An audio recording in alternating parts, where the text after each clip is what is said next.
morning, you're watching Business World Live. I'm Danie Laurel. It's the start of a new trading day, but first let's kick off with our top story. The economy may not be able to fully recover quickly due to pandemic-induced uncertainties. That's according to University of Asia and the Pacific economist Bernardo Villegas. Villegas forecasts the GDP to grow by up to 4% this 2021. This is below the government and market expectations of 6 to 8%.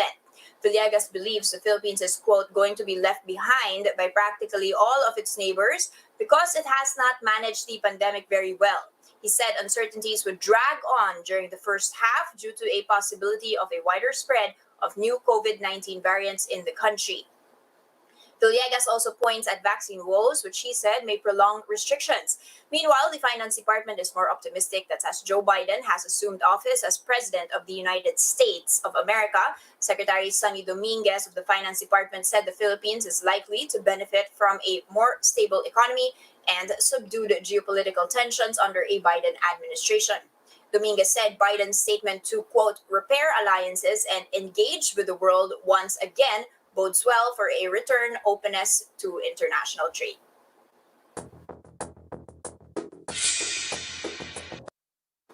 Okay, guys, meanwhile, taking a look at global equities, which have actually remained at record highs with valuations still elevated. Now, we had mentioned President Joe Biden. He is now pushing for nearly $2 trillion in additional spending and has also intensified the Federal Reserve's response to the pandemic. And this seems to have boosted appetite. You can see on my terminal here how Wall Street had performed. The Nasdaq in particular up by 0.6%. That could also be related to the earnings over in the United States rolling in. Tech shares in particular optimistic after Intel reported the fourth quarter revenues topping expectations. And let's take a quick peek at how Asia's open is this morning. On the back foot, you're seeing the Nikkei 225 down by 0.4%. But of course, this does come after Asian stocks hit an all-time high. So they seem to be pulling back this morning. Nevertheless, despite the fact that Asia seemed to have quite a nice closing rather, ahead of today's open, we in the Philippines bucked this uptrend and we seem to be on the downhill path, so to speak, at least at this morning's open. We're down by 0.4%, really closing in on the 7,100 levels yet again. We were already yesterday at a fifth straight trading day of decline, even as value turnovers were quite strong, so 12.5 billion pesos exchanging hands, but we did lose close to 1 billion pesos in net foreign selling. Now, I did want to just pull out the virus chart for you guys here so we can see, because analysts are saying that a lot still hinges on what is happening in terms of the virus count here in the Philippines. So we have already had officials saying that due to the holiday season, we did see a surge. We were also above 2,000 levels. I'm going to be pulling out for you guys the chart on the Philippines as well to see how this has indeed changed over the past few days here. So you can take a quick peek at my terminal here. You're going to be seeing the net changes still approaching the 2,000 level, so 1,778. We had already seen cases below 1,000 last December. Meanwhile, over worldwide, you're still seeing 600,000 new cases as of the last print all over the world. Now, another thing that Timson Securities Darren Pangan is saying that investors are watching are the COVID-19 vaccine approvals. You've actually got some news on that front. Philippines nearing a Moderna deal. That's about 20 million vaccine doses. This is according to Carlito Galvez, of course, the vaccine czar. And he says that a supply deal will likely be finished this month. Another one that was confirmed on Thursday is India's Bharat Biotech that has passed an application for emergency use. So this is now going to be the fourth vaccine maker applying for emergency use. You first got AstraZeneca, Gamaleya Research Institute, and Sinovac Biotech. Now shifting over to another issue that I want to be reporting on this morning. It is, of course, back to work for our central bank governor, Ben Diokno, after his successful surgery, but he will have a lot to be contending with as he goes back to work, especially a graft charge which has been set against him at the office of the ombudsman. So this is together with 6 other Bangko Sentral officials. This is over the alleged anomalous award of a contract for the national ID system. So this is supposedly a 1.75 billion peso contract to supply the equipment and materials for the ID system program. And that was supposed to be for the supply of 116 million pieces of ID cards. Now, the people in question say that they are ready to answer. That's according to a statement from the Bangko Sentral. Now, here to chat with us about all of these developments and also specific stocks, we do have with us this morning Ed Francisco of BDO Capital. Good morning, Ed, and welcome back. Good morning, Danny. Ed, let's kick off first, talking about global equities and the rally and the pullback that has happened. Noticeably, we really sat out that rally. So over in Asia, you've seen record highs, and us, at least this week, we've weekend and weekend, we're now approaching 7,100 levels. What's going on here? Is this the COVID count? Is it the vaccine procurement, which seems to be, anyway progressing? Yeah, I think people were just taking profits anyway, so our valuations are pretty reasonable. So when I talk to our traders, yeah, people a lot, especially the second liners, moved up already, right? So there's been that consolidation. So at least we did a little contrarian, but at least that's positive because that gives us upside for the next few weeks. And at least the market is ready, and the volumes, as you mentioned, are very strong. Okay, and we still have a lot of analysts that are bullish that we will achieve, even close to 8,000 levels by the end of the year. What will be driving that? Which sectors are you positively bullish on, especially since we're quite far from those levels still? Yeah. No, of course, the big concern really is the vaccine. No? But assuming that that's rolled out and then people are able to go out, and as the youth are able to go out because that's a big consumption event for us. But if those things happen anyway, banking should come back, and then real estate will of course come back. So that will surge up again because in fact we're seeing a lot of developments or things are happening at the real estate side. And then, of course, the telcos and the broadbands will continue to deliver. And even of course, the consumption consumer stocks will also be very strong. So we're seeing it positive. It's really just I guess, the resorts and the airlines, which we're still a little worried for, right? And with, I guess, in the near term, we'll just be a little careful about investing in them. But for the other sectors, we're very positive. And we're waiting on the fourth quarter earnings, but also the fourth quarter GDP print. What's your expectation here, and what do you think markets are pricing in? Yeah, I think the markets already are, I guess, what's the word, realistic about maybe, of course, it's much better because of Christmas and everything. When we talk to our SM, foot traffic is up. When we talk to Meralco and PLDT, we talk about electricity and their consumption. It's all strong. The challenge really is, can that be carried over because it's Christmas season? And then, so that's the key really. Is it sustainable? I think it will be sustainable. Where people are just a little concerned because when it reached the 2,000 mark, and when we will, if our GCQ status will be relaxed. But if that happens, I think people will be more comfortable and people will be going out. And as you go to the restaurants, anyway, people are eating already. Right? Sir, when you talk about consumption, there was still this talk of pent-up demand. Do you still believe in that story, even as the cases are going up? Yeah, no, I agree. So what do we call it? I think a friend, Romy Bernardo called it revenge spending. So there still is that, right? And that's why when I talk to our clients who are into even into clothes, they've noticed clothes sales were very strong, even shoe sales are strong. So people want to go out. No? Of course, they probably will not buy any more parongs and suits because now it's more casual. No, so you just have to adapt to the new normal. But then people are willing to spend, and even that's why restaurant sales and sales in other outlets are increasing. So I've been tracking that. So at least it gives me a good sense that people want to spend. And realistically, sir, with this travel ban for I think now above 30 countries, and even the tourism department saying that we won't expect international tourism to be rebounding this year. Airlines already said that we're just going to be relying on domestic consumption, domestic tourism. Is that going to be enough? Well, I look at it half full, half empty compared to Thailand, right? Where they were relying a lot on foreign tourists. They're the ones really hit. Fortunate for us, our inbound or foreign tourists are not that high. And I think our domestic tourism is still strong enough. So as long as they make it seamless, it's open, then we should do that.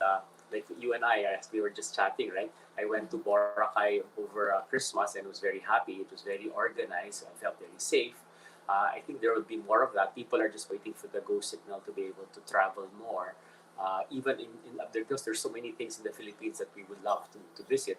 So it's really more at least that to make sure that the establishments are safe, the Airbnbs are reopened, the hotels are at least have all these practices to make us comfortable. But people will travel, I think, if given the chance. We're all excited. Okay, so consumer confidence still there.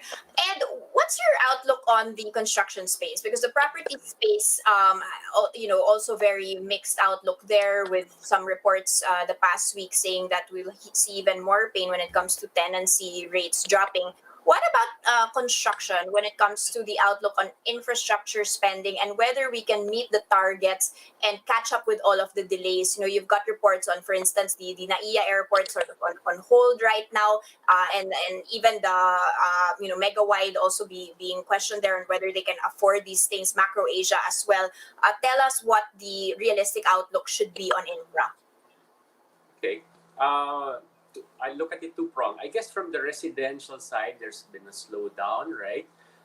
From a construction, I guess, of commercial, vertical, probably a slowdown because the DMCIs of the world are ready to deliver the Makati Development Corporations. These are the big construction companies, megawatts. But some of the developers have, I guess, postponed building new towers, right? Because they still have the supply from the previous year, so that's coming on board. But compensating for that, for the taller buildings, are at least we're seeing strength in real estate, horizontal. So these are the subdivisions and even the provinces. People are going out again. So there was a recent awarding, and a lot of the awardees were really the provinces. That's one. And then in terms of investments or construction, especially in the infra side, I think that's going on anyway. So the infra side, especially the government construction, will compensate for the a little slowdown in the commercial construction, at least the Mm-hmm. buildings. But that's least I drove on the Skyway over the Mm-hmm. Christmas. Very happy, excellent. Toured around Manila and got around in 20 minutes from all over. Mm-hmm. So that just shows you these things are happening. I'm very happy that ED's traffic is a little lighter because I guess people are now using the Skyway. So I guess people will appreciate that and they will be happy to use the facility. So we'll see more construction, especially the government. I think they know that they have to deliver, and Mark Villar and his team are making sure that DPWH are compensating. Okay, so no excuses there, at least when it comes to the government's infra projects. And finally, Ed, a lot of news in terms of the REIT front here. Can you give us a comparison of these different REITs that are coming online, and what type of what type of outlook you see, and what's the differentiating factor? Yeah. No, of course, we have the A-REIT so far. In fact, the A-REIT price has gone up so much, right? From 25, 26, Mhm. now it's around 30. So it shows you it's appreciated. So that's encouraged the other developers to go out. You've heard Double Dragon announce it. You've heard Mega World, and consider it. SM considering it. Many others are looking at it. Frankly, I can't just disclose, but we're working on a couple of them. Other names also. So they want to come out because I think investors will like it. It's a bond-like return, good dividend yield, high dividend yield, and then with the upside. So I think that's very positive. You will see a couple of more down the line. So there's a lot of activity in the capital markets. You're excited. So this is an alternative for us investors rather than bank deposits. We'll come out with more instruments and investments for you. And finally, are you more bullish on A REITs that focus on retail, or that focus on not necessarily commercial, but office spaces? Yeah, I guess the model is evolving, right? Because in the past, right, when we were looking at the retail space, of course, we were very comfortable to say there's no way foot traffic in the malls will go down. But I guess because of last year of COVID, of course, they were the ones hit, right? Right. But at least when you so even the A-REIT, I think they're looking at the 30th mall and other stuff. I think that will come back anyway. That will rebound. But then if you can also invest in REITs where they have high, they read the top tier long-term leases of corporates, and that shows consistent occupancy rates. Then you'll also have a good return. So there are those that will specialize just in high-rise buildings. There that will specialize in consumer. So I guess investors will have a chance to choose. So it's good either. I guess in today's market, as we're reopening the economy, I guess both sectors will do very well, or both subsectors. But if you want a mixed REIT, I guess some of our developers are coming out with those options. So you'll be able to choose if you want specialized or broad-based commercial real estate. And depending on your outlook on that pent-up demand there. Thank you so much for those insights. That was, of course, Ed Francisco, President of BDO Capital. Thank you, Danie.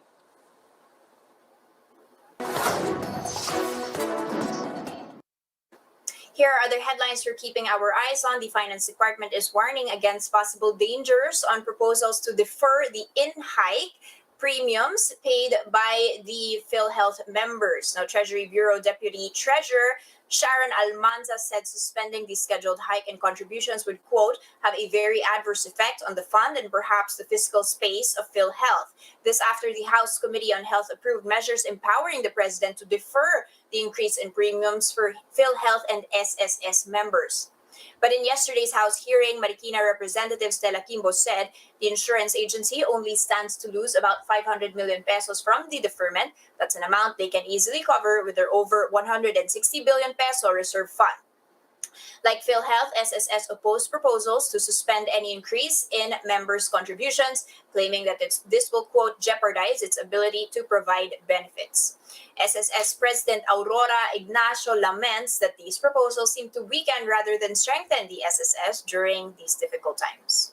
Now, revenues from VAT collections of digital tax services could reach up to 10 billion pesos, which could benefit the government's pandemic response.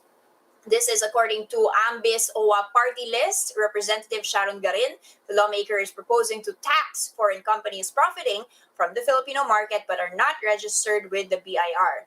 Garin added that taxation levels the playing field between the non-resident foreign entities and Filipino businesses. Now, under House Bill 7425, only foreign digital service providers whose gross income exceed 3 million pesos will be required to register for VAT. The legislator also clarified that only transnational services and transactions will be covered by that measure. The Customs Bureau has raised almost 1.1 billion pesos from the disposal of overstaying containers in 2020. The Bureau cleaned up over 3,500 cargo containers as part of its overall decongestion project. Around 2,000 items were auctioned off, including plywood tiles and television sets. 270 containers were donated, while about 1,300 were condemned. The Bureau issued a memo last April declaring that cargo that overstayed for more than 30 days are classified as abandoned. Unclaimed containers piled up in ports, especially in Manila, that has factory shutdown operations and travel restrictions hampered mobility. And that's a first look into the business day. Today is Friday, January 22nd, 2021. Catch Business World Live for the market close. That's at 3:15 p.m. today. I'm Danie Laurel, and we are One News.